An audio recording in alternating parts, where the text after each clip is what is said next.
Hello friends, कैसे आप सब लोग and thanks for watching my channel. तो एक और हफ्ता ख़त्म हो चुका है और अब देख रहे हैं कि किस तरीके का वोलेटिलिटी मार्केट में दिखाई दे रहा है, चाहे निफ्टी हो या बैंक निफ्टी हो। और जब से रिजल्ट सीज़न शुरू हुआ है, स्टॉक्स या तो बहुत ज़्यादा ऊपर जा रहे हैं या बहुत ज़्यादा नीचे जा रहे हैं। और ये पिछले 5 दिन का आप चार्ट देख लीजिए, ओवरऑल अप ट्रेंड है लेकिन वोलेटाइल तो है ही। और ये रहा बैंक निफ्टी का चार्ट, दोनों का चार्ट लगभग लगभग सेम है, लेकिन दोनों में ही आपको दिखेंगे बहुत सारे ऐसे परफॉर्मर्स है जिन्होंने अंडर परफॉर्म किया है और बहुतों ने आउट परफॉर्म किया है।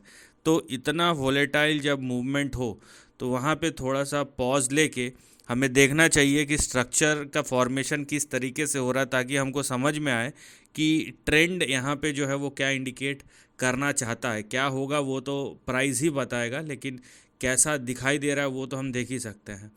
बहरहाल जो सेक्टोरल इंडाइसिस है आप देख लीजिए, निफ्टी बैंक नीचे है, निफ्टी ऑटो नीचे है, और यहाँ पे एफएमसीजी फ्लैट है, निफ्टी आईटी थोड़ा सा ऊपर है, मीडिया 1% से ज़्यादा ऊपर है, निफ्टी फार्मा ऊपर है, मेटल नीचे है, पीएसयू बैंक नीचे है, रियल्टी आधा परसेंट ऊपर, कंज्यूमर ड्यूरेबल सबसे ज़्यादा, उसके बाद आपको स्मॉल कैप हेल्थ केयर और ऑयल एंड गैस। तो ये आपको देखने मिलेगा जो एक मिक्स्ड बैग ऑफ परफॉर्मेंस है, कोई सेक्टर ऊपर है कोई सेक्टर नीचे है। ये पूरा का पूरा रिजल्ट ड्रिवन परफॉर्मेंस है और ये रिजल्ट जब तक कंटिन्यू रहेगा, मेजर कंपनीज़ के आपको इंडेक्स पे ऐसे ही प्राइस मूवमेंट दिखते रहेंगे। इसीलिए ये बहुत ज़रूरी है कि हम ट्रेंड को समझें और उसके बाद रिएक्ट करें। कभी कभी थोड़ा सा रुकना ज़रूरी होता है।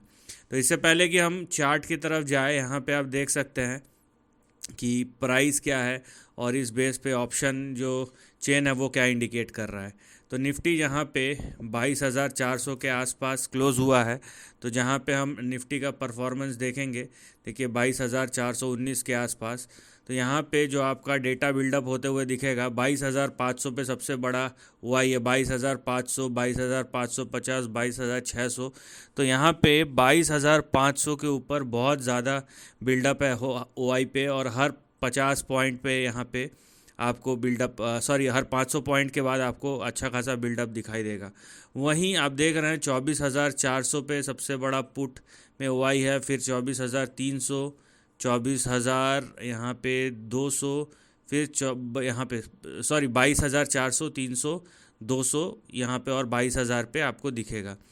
तो हर जगह एक ये जोन बन गया है, क्लस्टर ऑफ जोन बन गया है, जहाँ पे ना तो ऊपर जा पा रहा है ना तो नीचे जा पा रहा है। तो ऑप्शन चेन में तो यही दिखाई दे रहा है कि दोनों साइड में अच्छे खासे पोजीशन बिल्डअप है। ये बट ऑब्वियस कि मंडे को यहाँ पे नंबर्स चेंज होंगे, लेकिन ये कहीं ना कहीं इंडिकेशन है कि नीचे भी जाएगा तो एक लिमिटेड रेंज में, जैसे 400-500 पॉइंट, और ऊपर जाने के तो पूरे रास्ते बंद ही दिखाई दे रहा है, क्योंकि बहुत ज़्यादा वाई बिल्डअप है।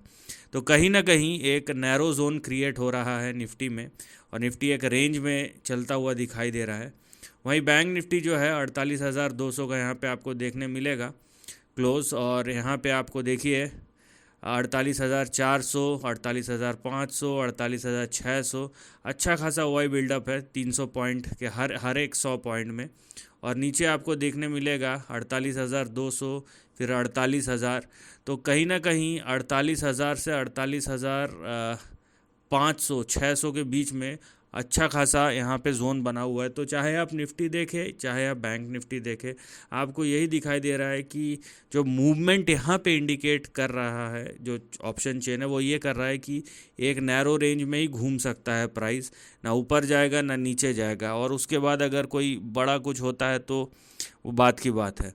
तो फिलहाल एक रेंज बाउंड परफॉर्मेंस का फिर से इंडिकेशन आ रहा है। तो इस डेटा को लेके और परफॉर्मेंस को लेके हम चलते हैं निफ्टी और बैंक निफ्टी के एनालिसिस पे। और ये निफ्टी का चार्ट है, देखिए मैंने शुरू में ही कहा था थोड़ा सा हमको रुक के ना देखने की ज़रूरत है, ऑब्ज़र्व करने की। मैं ये चीज़ एक्चुअली 2-3 महीने पहले बता चुका हूँ और वही फिर से शायद बताऊँगा, क्योंकि क्या है ना कि ट्रेंड को डेवलप होने में टाइम लगता है और बहुत लोगों को यहाँ पे समझ में नहीं आता। और ये चीज़ अब देखिए यहाँ पे एक कहीं ना कहीं राउंडिंग टॉप जैसा पैटर्न फॉर्मेशन है, और एक रेजिस्टेंस तो बनता हुआ नज़र आ ही रहा है। तो अगर आप सोच रहे हैं कोई एनी फर्दर अपसाइड की ओर कि निफ्टी ऊपर जाएगा, तो उसके लिए आप वेट कीजिए कि निफ्टी 22,900 के ऊपर जाए। इसको मैं लेवल टू लेवल कंपैरिजन करता हूँ, यहाँ पे थोड़ा सा एडजस्ट करना पड़ेगा। तो ये देखिए ये है, और ये जो है आपका है 22,800। ठीक है, तो अगर निफ्टी 22,800 के ऊपर जाता है तो नया ट्रेंड शुरू होगा। अभी जो आपको ट्रेंड दिखाई देगा वो कुछ इस प्रकार से है, और ये फिर से मैं बोल रहा हूँ डेवलप हो रहा है। ये निफ्टी का चार्ट है, आप खींच सकते हैं सीधा ऐसा, ये आपको दिखाई देगा कि किस तरीके से प्राइस का बिहेवियर है और प्राइस का परफॉर्मेंस यहाँ पे किस तरीके से बन रहा है। तो यहाँ पे देखिए निफ्टी में मैं ज़्यादा प्राइस करेक्शन में उतना बिलीव नहीं कर रहा हूँ। उसका रीज़न ये है कि बाज़ार में बहुत ज़्यादा स्ट्रेंथ है, थोड़ा सा नीचे गिरता है तो ऊपर आ जाता है। तो ये कहीं ना कहीं एक टाइम करेक्शन का इशारा कर रहा है। पिछले बार जब हुआ था, ये देखिए करीबन 113 दिन का, जिसमें 10% का ही गिरावट आया था, लेकिन 113 114 दिन यहाँ पे आराम से खींच दिया था। जो यहाँ पे नवंबर में शुरू हुआ था, नवंबर दिसंबर और मार्च तक चला, तो 3 साढ़े 3 से 4 महीने। अगर ये भी वैसा होता है तो यहाँ पे भी आपको ऐसा ही कुछ देखने में मिलेगा कि अगले 2-3 महीने या 4 महीने ये प्राइस करेक्शन की जगह टाइम करेक्शन में चले जाए।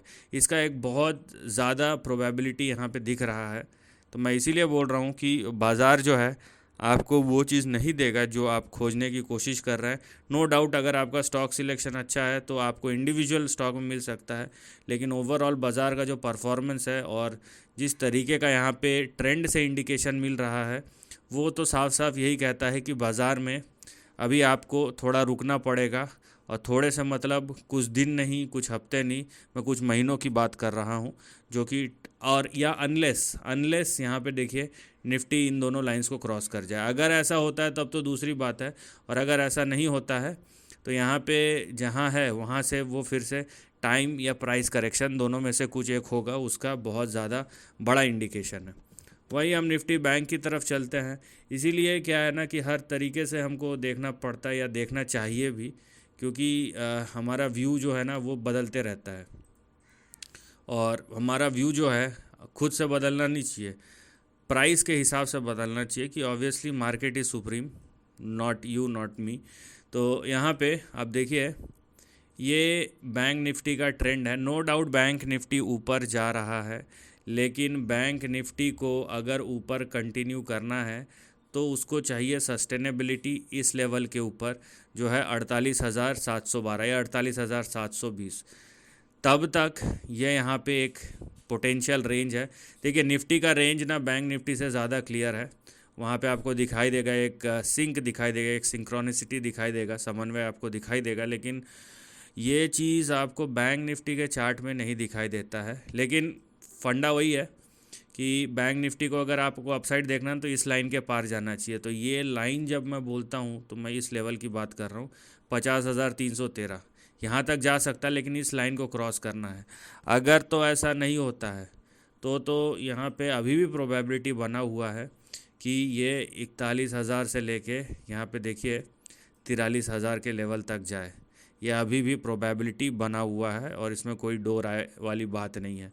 तो यहाँ पे देखेंगे हम कि प्राइस परफॉर्मेंस किस तरीके का होता है।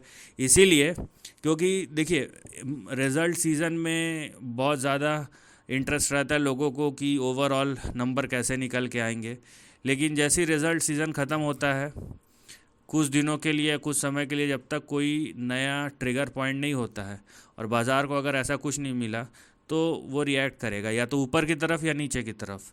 कुछ ऐसा निकला तो ऊपर की तरफ, नहीं निकला तो नीचे की तरफ।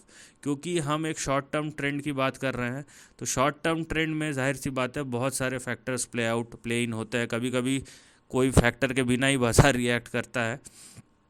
तो थोड़ा सा रुक के आप ट्रेंड को ऑब्ज़र्व कीजिए, उसके बाद आप डिसीजन लीजिए, उससे ज़्यादा कुछ नहीं। क्योंकि चाहे निफ्टी हो चाहे बैंक निफ्टी हो, यहाँ पे एक बहुत बड़ा इंडिकेशन दिखाई दे रहा है कि आगे आने वाले समय में यहाँ पे कुछ ना कुछ यहाँ पे अगर गलत हुआ तो आपको एक करेक्शन दिखाई दे सकता है। अगर नहीं हुआ तो इसको ब्रेकआउट होने दीजिए, और अगर हुआ तो आपको यहाँ पे तैयार रहना पड़ेगा कि कहीं ना कहीं कुछ ऐसा चीज़ ना हो जाए जिससे नियर टर्म ट्रेंड ख़राब हो जाए। So this is the end of the video. Thanks for watching.